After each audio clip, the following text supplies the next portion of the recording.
Hey guys, so today we are going to focus on identifying the most important parts of an on demand writing. So, to do this, we are going to think about why is it important to understand on demand writing.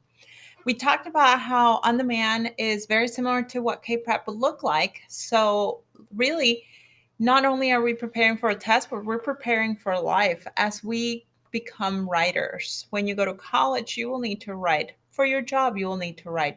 So we will use writing always as a way of learning. So yesterday we spent time working on understanding the on-demand writing and kind of setting some goals by looking at that rubric. And now we're going to analyze a written prompt and what a student wrote. So if you are working by yourself, you're just going to work on alone. If you're working with a partner, then that's great. That means that you made it to class probably. So you're going to read through the prompt and the written response, and then you're going to take notes to help you score the section that was written. Okay. Then you are going to be the teacher and you're going to score the writing by marking the rubric. So you're going to read it and mark the rubric for everything, okay? As you score, you're going to make sure that you highlight over each of the bullets earned. So if you don't see it, then you don't highlight it. If you see it, you highlight it, okay? So sometimes you see that something is missing. And we'll go over that.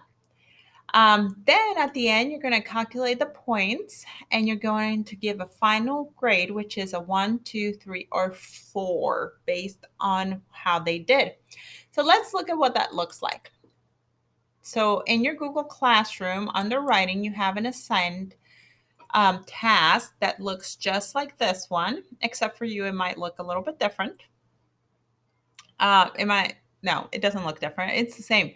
However, I pulled it up from the bottom. That's not your assignment. Your assignment is in Google Classroom. Okay. So now you're going to read the prompt. So here's the situation. A school district has a new middle school. On the first day, the student realized that they are the first people to sit in the desks.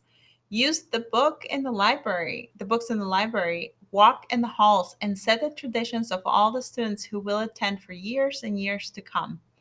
One of the teachers suggests that everyone write about his or her first day in school, which will go to memory, right? The students' narratives will be compiled in a book and placed in the library for the students who attend after them to read. So your prompt is think about what it would be like to be the first to attend a newly built school. Write a narrative for the book and tell about the first day. Describe what you do, see, and feel throughout the day. So that's my prompt, and I need to make sure that I am doing that. Okay? So once I do that, you're going to read through this, what one of the students wrote. Um, so make sure you have that. Then it continues right here. And then you have this. Okay. So you're going to grade, and I forgot to say there is more than one prompt. So you're going to grade this one, and you're going to grade this one. Okay. So you're going to grade. I'm sorry, there's 3 prompts. I am very, very sorry. There's this one, there's this one, and there's this one. Out of the 3, you're going to choose which one to read. Okay. You're not going to read all 3. You're just going to choose one of them. And then you have a rubric right here. So what you're going to do is you're going to you're going to read and see if what you read matches what the student wrote. So the person introduce and maintain a clear and coherent opinion. If it did, then you're going to highlight it any color you want that you've chosen, okay? Did it address all the demands of the prompt? If it did, then you're gonna highlight it. And obviously if it didn't, you're gonna leave it alone, okay? Obviously, it has to meet the criteria of some. You may have some mix where it has like a general opinion, but then it may have some other things. So, for example, when you go to language conventions, which is your language mechanics, it might set that effectively uses word choice. So you might have really good words and choices, but you may lack on development, okay? So it might be that you have to have one here and one here, but whichever has the most points is the one that is going to count, okay?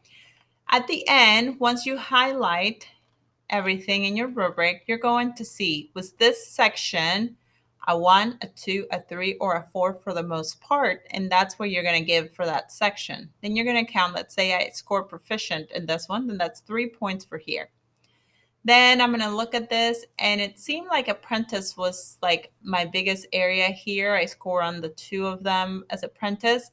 Then I'll give myself a 2 here. If for some reason I have 1 point here and 1 point here, then you always go for the lowest, okay? In the end, you're going to add up your points and you're going to give a final grade, okay? So I want to see it, and you can just put it next to the rubric here and final grade, okay? So we're going to do that. So you might just give me the points, and there is a possibility of earning 20 points. So it might be that I earn 12 over 20. And that's how I would put it, okay? So that's what you would give myself, 12 over 20. Now, when you look at that too, did you have the most ones going down? Mostly 2s, mostly 3s going down, mostly 4s? Usually that tells you what you got. If I have most of my bullet points are highlighted in this area, then I'm an apprentice. If most of my bullet points are highlighted in the proficient area in this column, then that's my grade. Okay, so we're going to spend that time grading today the rubric and seeing how you do, or how well as the teacher really in this case.